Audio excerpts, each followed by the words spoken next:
there's always these, with these meetings, the absolutely super safe, infallible place to start is with silence.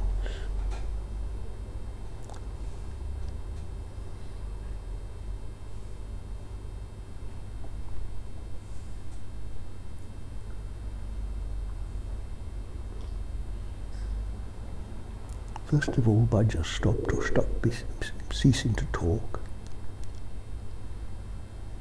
and then listening.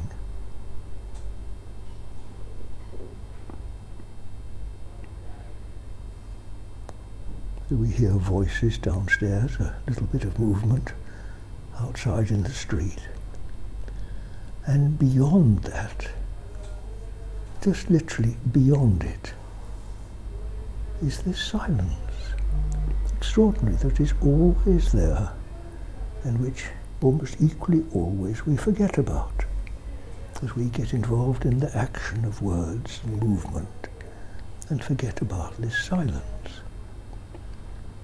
Even though the sky is always marvellously representative of it, particularly a blank grey sky like we have today, which is just there, present. Well, we are so often engaged in the action and forget it. Well, does it matter if we forget it? Most people would happily say, well, it's nothing. I want to get on with real life, which is the action, of course, the things to do. Well, okay, so most people live their lives. But then, what about this matter of getting old? What happens?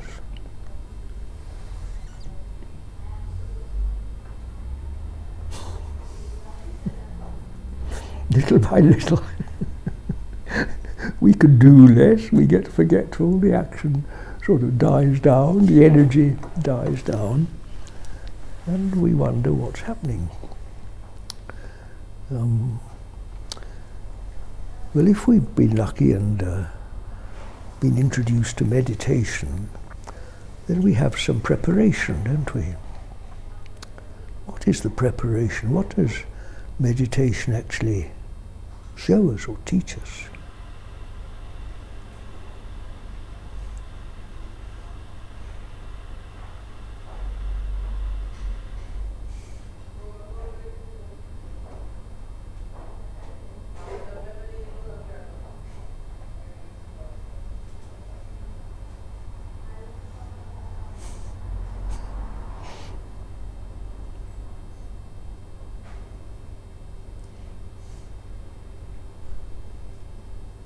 Hard to say, isn't it? Hard to say, we can't really find words for it. That's why I love the way when somebody some time ago, I asked her what she came here for. She thought a bit and then said, nothing. And so I became called Mr. Nothing. And I love that. I think it's a marvellous description. 60 years of meditation, what has it taught me? Or what has it given me? Nothing. Oh dear.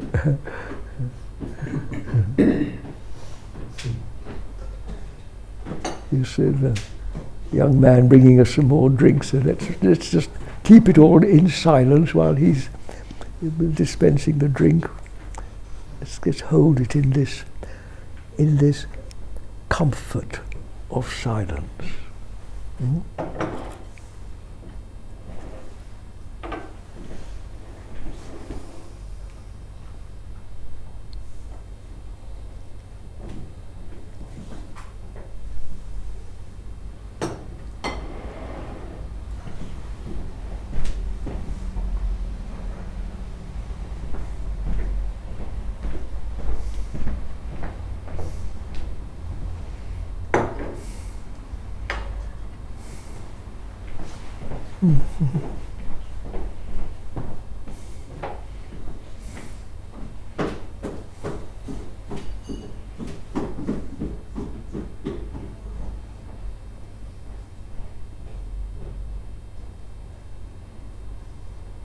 One might wonder why we persist with meditation if it comes to nothing. I suppose one reason, as good as anything else, is that it gives us comfort. In some vague and indefinable way, we usually feel better when we've done it, don't we?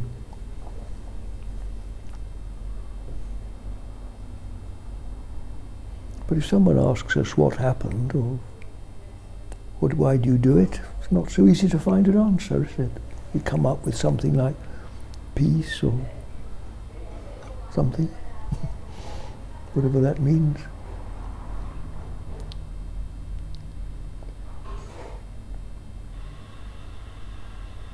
Let's just come back to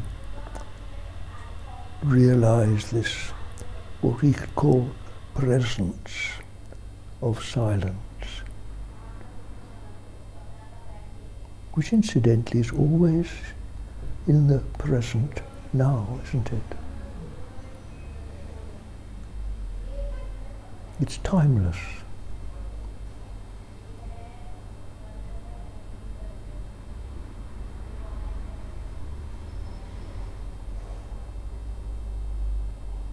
And when we rest in the comfort of this silence,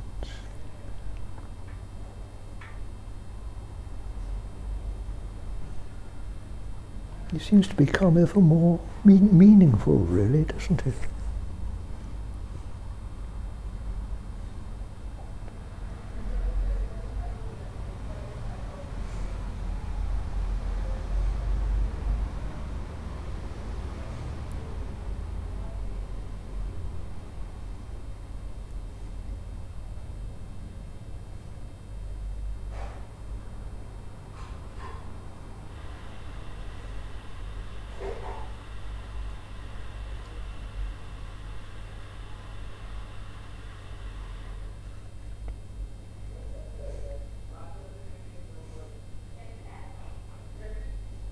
Let's come back to this silence, you see, because there's a very interesting word from Jesus when he talked about the Spirit. He described the Spirit which will teach you all things. Now this is profoundly true, and one of the things we discover in meditation, that this nothing that we sometimes reach in the practice, it has an extraordinary effect of informing us about almost everything. Let's think of that word, inform. A form is like a mold, isn't it? A shape and a size, something with dimensions. So what is informing?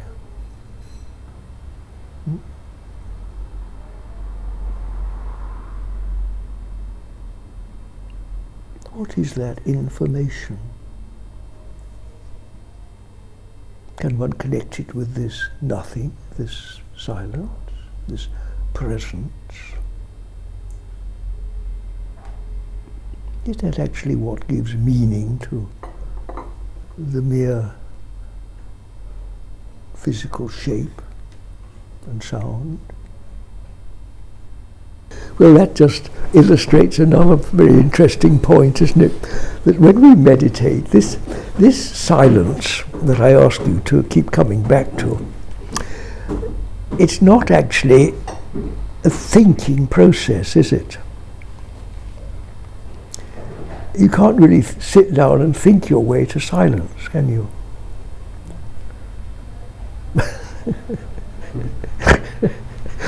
How do I become silent? It doesn't really work that way. So people who are accustomed to think their way through problems, usually find it difficult to grasp the significance of it. That's why for the confused, I think it's so helpful just to look out of the windows and look at the sky and just consider that presence is always there, whether it's an overcast sky like today, or when the clouds part and you get an even bigger view into the infinite beyond.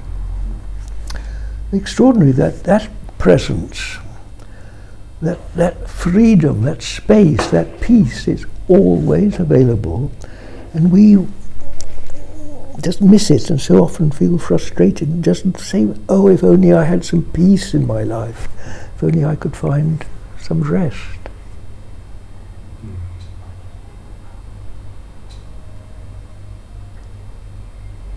I haven't forgotten saving of the soul. I'm sort of working my way towards that, but perhaps it'll become self-evident to you now what I'm talking about.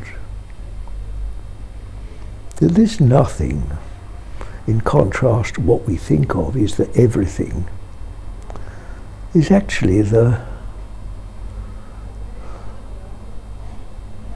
information, the primal being. It's hard to find words. The primal energy, the primal spirit that inspires the names and forms of what we call creation. And I'd say it's almost unbelievably easy to access it once you get the knack, isn't it? How can it be so simple that just starting from simple silence, we may graduate from silence to stillness, peace, freedom. Isn't it loving?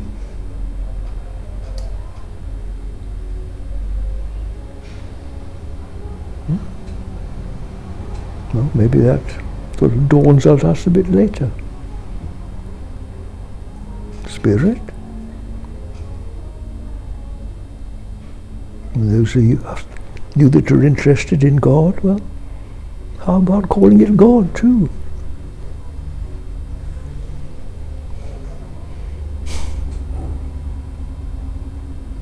And actually just sitting here,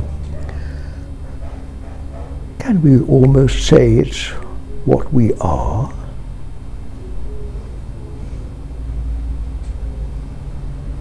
Well, some of you are nodding that this is actually what we are.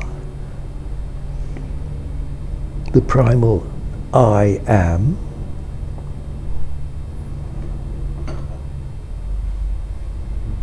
Which is how Jesus described himself, how God described himself, and how each of us all the time say, I am this or that. If we just stop the sentence at I am, don't say any more, it's extraordinary. And again, if we're still, how many stillnesses are there? Or is there just one big stillness which contains us all?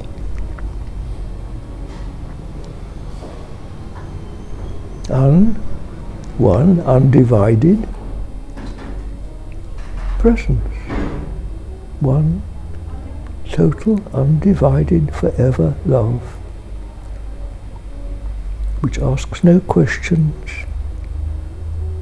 There's an old hymn that goes that asks love that asks no questions, love that stands the test, love that, something about the dearest and the best, can't remember. But it's like that, isn't it? It's totally trustful. And how has it arisen between us in the last few minutes? It was always there, wasn't it? I haven't made it. All we've done is just recognise it, really.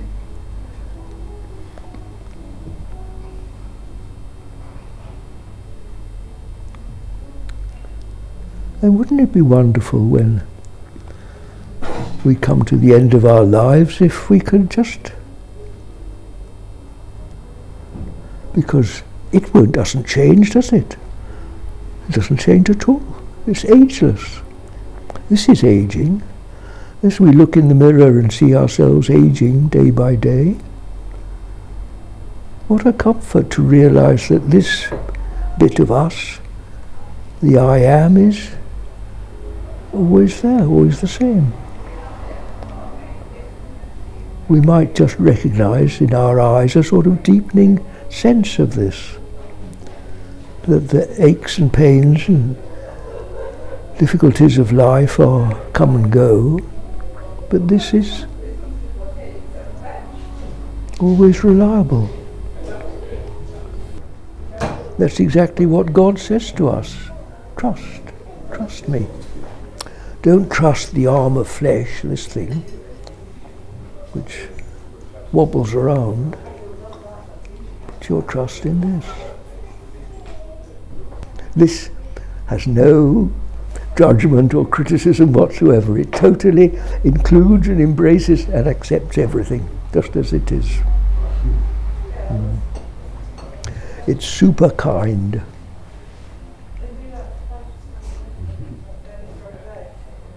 In every aspect and moment of creation, there are these two fundamental aspects, that which is changing and that which is not changing. The movement and the rest. The temporal and the eternal. The process of aging and agelessness.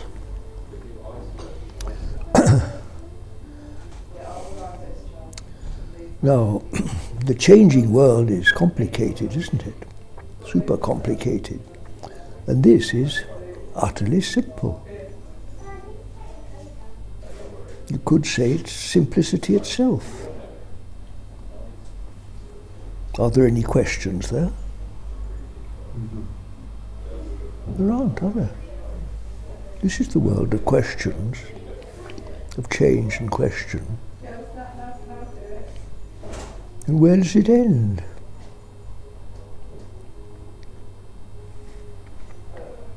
Well, as far as we know, all things come to an end, but the momentum itself perhaps continues forever. I don't know, dear. All I know is that there is that which changes not. And as I weary of life, I've rather given up on trying to answer these questions, dear. I'm not sure I haven't got an answer why it takes longer to age than the physical body. Perhaps one could say, well, no, I'm not sure that's right. No, dear. The world is full of questions, isn't it? And we can spend, most people do, they spend their lives and their whole existence trying to unravel the questions of this world. Well, God bless them, but perhaps let's come back to this thing. What matters in the end? What can we take with us beyond the grave? What's this thing called salvation of the soul about? If we know all the answers in the world, what profit is that? Can we take it with us? Don't know.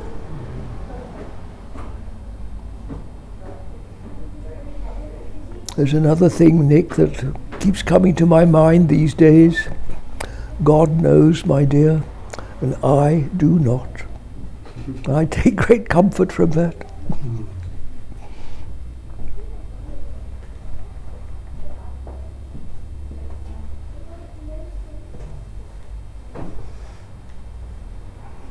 John, do you know this nothing that you talk about? Let's use the words point of view.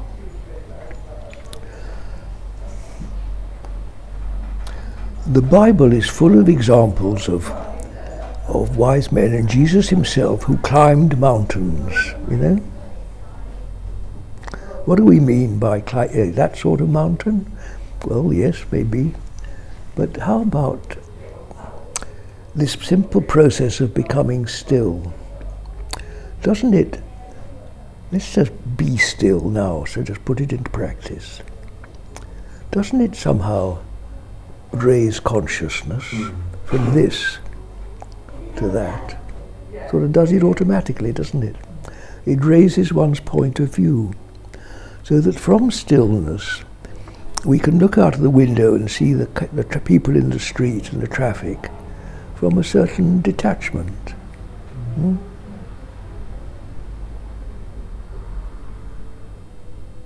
In fact, raising up and think of what you may have heard on the radio this morning, you know, the latest news or something.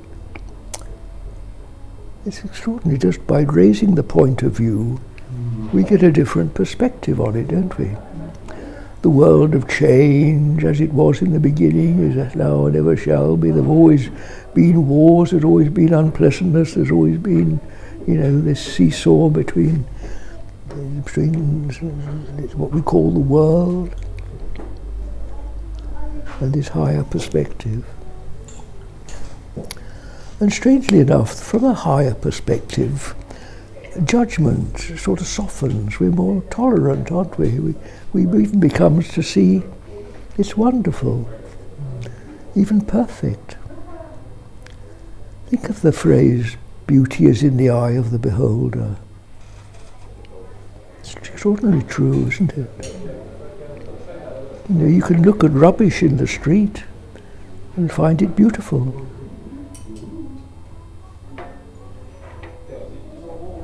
One could also look at it and see, oh, it's terrible, why don't the council do something about it? You know, you can function at different levels from different points of view.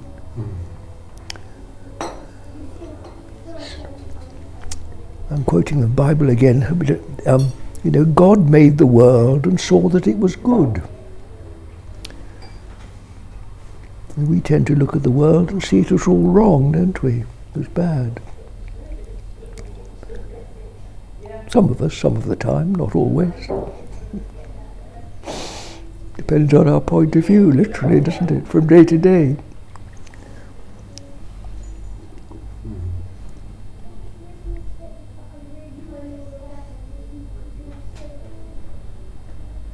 From a higher point of view, think of looking down from an aeroplane. Look at the world.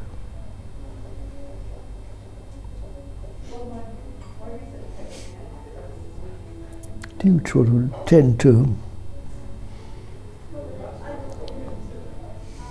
why is the world as it is? Do we judge it? We look down and it's rather wonderful, isn't it? See the order of things.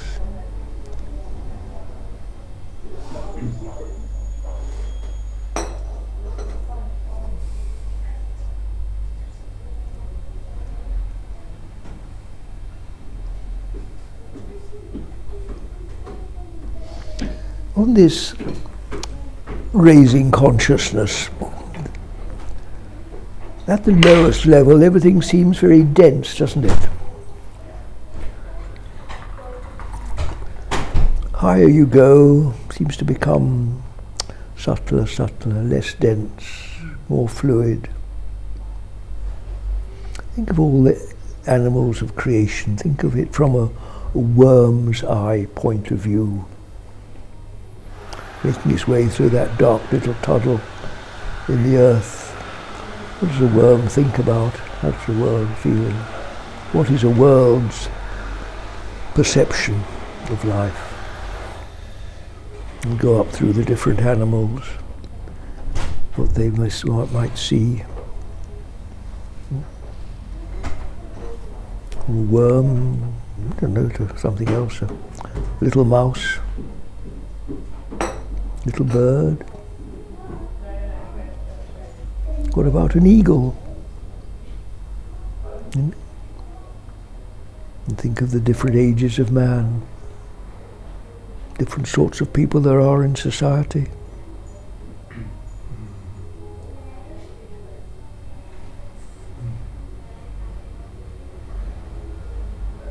We tend to admire what's called intelligence, but it's not, it's a bit more than intelligence, it's what you might call wisdom, isn't it? point of view makes all the difference, doesn't it? What do we mean by the saints in heaven? What do they see? What do we see when we come into the nothing?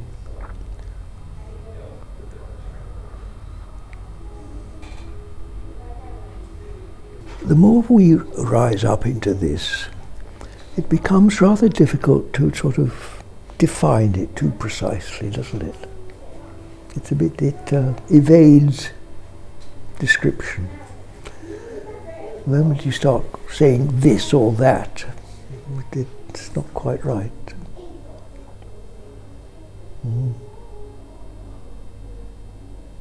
There are many. Poetry arises from many things. Think of the great poetry that's arisen from the agony of love. Much of the great poetry doesn't come from a tranquil mind at all. Some does, much does, but much doesn't. From tormented minds, emotions all over the place.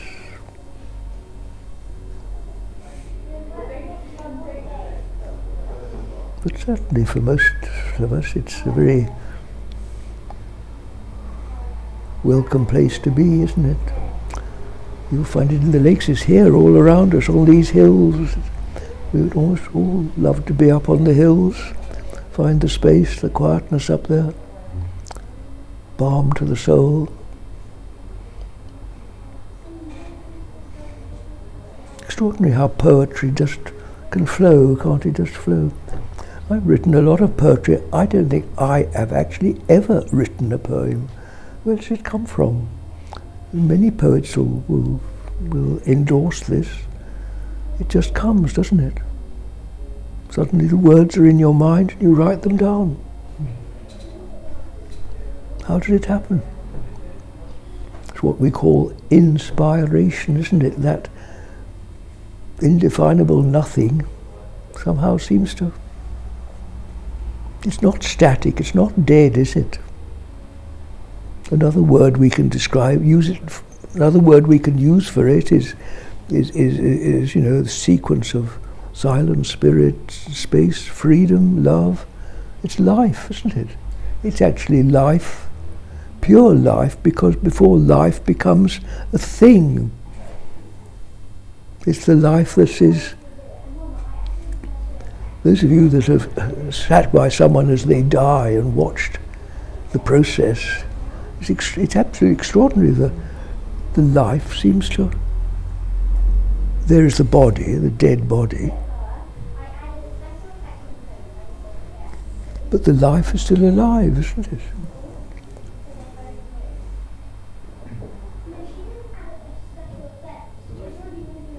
Which is really exactly what happens in meditation, isn't it? You let go whatever you can let go of, the thoughts and the first of all the physical body, of course, and then the action of the mind. But you don't die, do you? You can't really say where you go, but whatever happens. Sometimes we think we're asleep, we're not quite sure, but extraordinary. We come out a bit later on, we feel better and we can't say what's happened to us.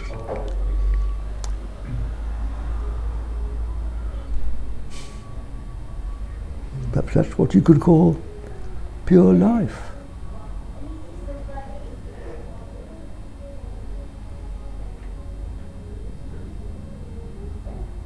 Let me just,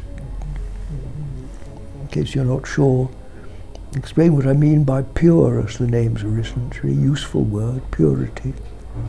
Because in spiritual language, pure means with nothing else. Now the feature of the mind, and particularly what we call the ego mind, the I am something, I am separate, the ego, I am me. That's what's really the impurity, you see, that, well, as we're using the word, pollutes the pure being of the I am. This is the I am, this mortal, corrupt being called John. whose only destiny is death.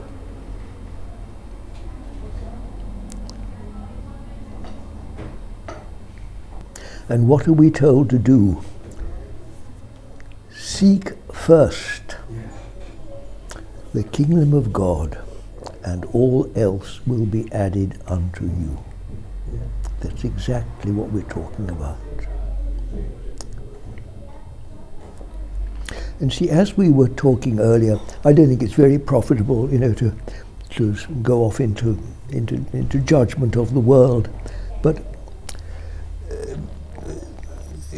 as we were talking about dying and how many people face death in all sorts of fear, trauma, and the general effect of it, how society itself seems to take the attitude that death is the worst thing that can happen to us, and employ every means to procrastinate. We can't avoid it. We haven't found a way of avoiding death, but we do our best to put it under the carpet, to take it out of the scene, as it were. Well, okay, but we're getting near ourselves. We've got or have had old parents. We've always had some experience of it. And how much better if we are prepared or have some preparation for it. And honestly, I count my blessings that I've had a lifetime of spiritual work, of preparation, as it were, for this. So you can see I'm bubbling over with anticipation, really. How could I be so joyful about the prospect? It's entirely good. The only thing one leaves behind are, as I said yesterday to you, are our limits, are the names and the forms, you see, which up to now have been informed by spirit, by life, but shortly that is going to withdraw. Well, it is already withdrawing, at least in me. And this declines. This goes back dust to dust, as we're told, and the spirit returns to God who gave it. How marvellous to look forward to death, to prepare for death with joy. Why not? What's there to be afraid of? In some sense, we've almost been, approaching death the last half hour or so we've been meeting here. We've almost forgotten about our body and our worldly concerns, haven't we? We've been pretty much in this, haven't we?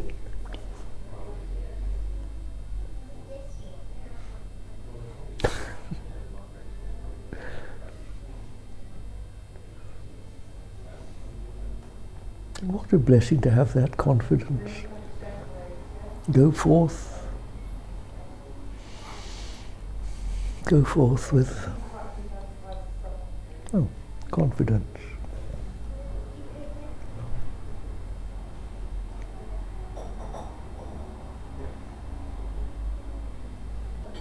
But what does God do? God calls us, doesn't he? We are saved. We don't save ourselves. We are saved. Again, I've recently been using this little illustration that there is a little magnet in ourselves, sort of reaching up. Mm-hmm. This little impulse within ourselves, this longing, this wanting, this desire for, salvation. But there's an infinitely much greater magnet up in the sky that's reaching down to us, pulling us home, you see. This is my love, my little love, doing its best And here's the great big love, God's love, pulling us home. I really look back on my long years of practice, and it almost seems insignificant now compared to the sense of this being pulled, being taken, like a carrot being pulled from the ground. Come, time to go home.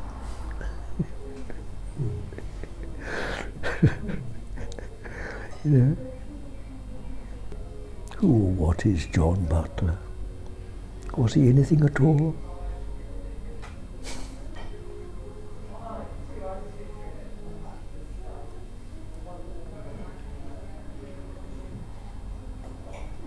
I've had plenty of periods of my life totally identified with, you know, an unhappy, lonely man. All the problems you can think of. No, I've almost forgotten about them. Extraordinary, isn't it? All that effort of living. It's like a dream.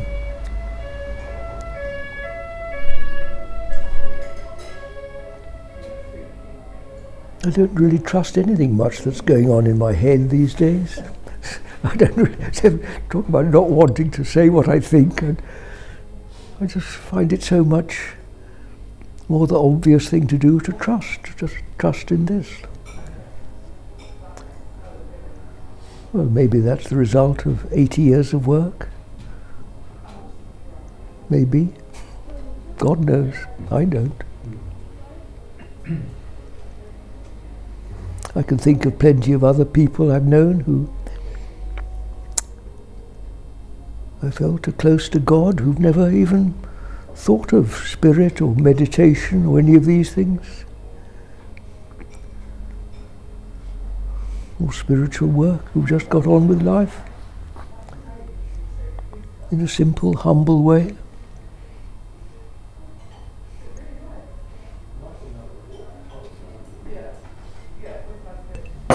But a world that emphasizes our separation, you see, that emphasizes the me, the ego, that which separates us. You know, 10 different people, all I think this and I think that, and you know, if I was to ask you all how you're going to vote next month, you know, we'd soon get into a different situation, wouldn't we? Or our views on, you know, what's good for us or something. But that has its place, no doubt. But to come to this in terms of salvation of the soul is obviously more beneficial, isn't it? More useful. It's a practice. So it's very good to just be clear in our minds what we really want in life, what you're aiming for, what's your priority.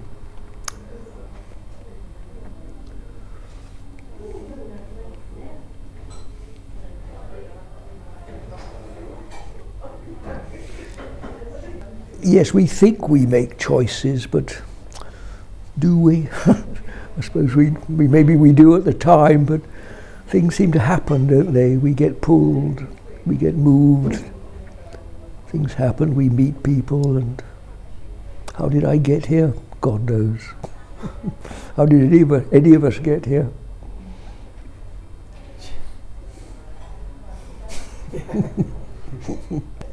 Extraordinary, really. Why is this little gathering of people come from all over the world just to sit here talking about it's nothing?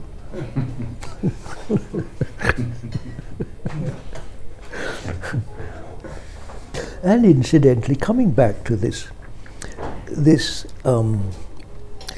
situation in our world, you see, where death it tends to be dismissed, and this salvation of the soul seems to be completely forgotten these days. Well, one can be judgmental about it, but much more positive is just to do what we call the work, which is putting it into practice, just being present. And when confronted by this, just to hold to that. I find these days that when I'm told that somebody's died, or I read on the newspapers or hear on the news that there's been a disaster, 100 people died or something almost automatically in my mind sort of switches into, of course they haven't died, nobody's died. In the real world, nobody dies. You face darkness with light. And this really is prayer, is it not? You hold the situation in a higher consciousness where there is no problem. You hold the problem here where there's no problem.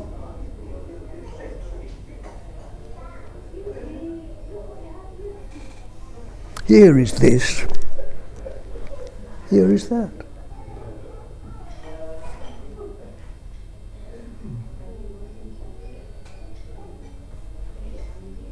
It's extraordinary, isn't it? That disaster and salvation are side by side, really. But so is dark and light, isn't it? Think of light. Here my face is lit, and here my face is in darkness. The two coexist, don't they? In the midst of death, we are in life.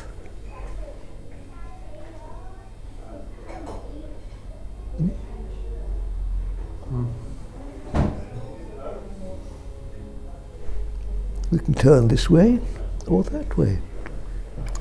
And this, in my understanding, is what's meant by Jesus' words. The very first word that's recorded in his ministry is repent, which means turning, as far as I understand it, from darkness to light.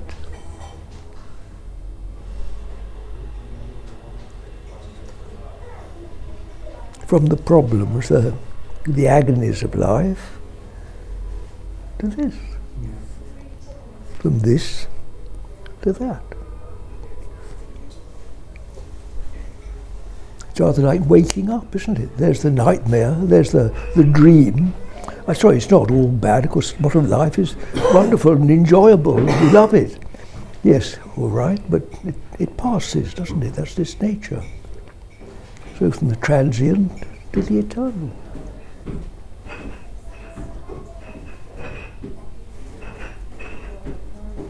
It's a turning from the mind, isn't it, Arad? If I may, just because it's a very important thing, this. So much effort is made towards changing the mind. People ask, how can I quieten my mind? How can I do this and that to the mind? That our whole world is almost obsessed with the mind, isn't it? Psychology tends to dwell on the mind, working problems out with the mind, substitute this thought to that thought, or get rid of this and that, and you feel better. Well, okay to a point, but if you think of the mind like clouds, or just like on a day like this, you look up there and it's nothing but grey sky. Sometimes our mind seems nothing but obscurity and problems. But then, quite unexpectedly, suddenly the clouds part, and goodness me, look at that, the blue sky, without end. Just like going up in an aeroplane. You get into an aeroplane on a day like this, it's just cloud. The miracle. You wouldn't believe it, would you? How could it be? You look down and you see the clouds like a pattern. We wake up, don't we? You wake up. We rise up from, it's real at its level. Of course it's real at its level. A dream is real at its level. And then we wake up into a higher awakening. So I suspect this whole thing of salvation of the soul, you see, is as simple as here now. just recognizing that there are these two aspects of creation, that which changes, and that is eternal. And this eternal, I remember as a child saying to my mother, well, if everybody goes to heaven, where's the room for everybody? There must be millions of people. Where are they all?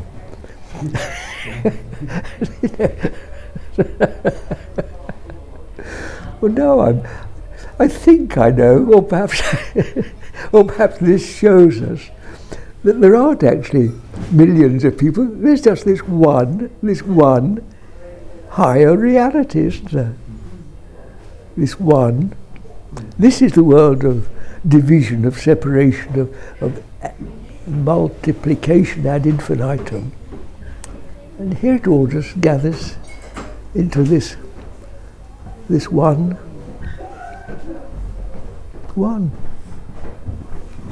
And suddenly we begin to realize that all our efforts to find someone to love, or find home, or find some answer to this emptiness in our lives is actually fulfilled by this. That the answer to every question is actually to come home, beyond question, beyond doubt.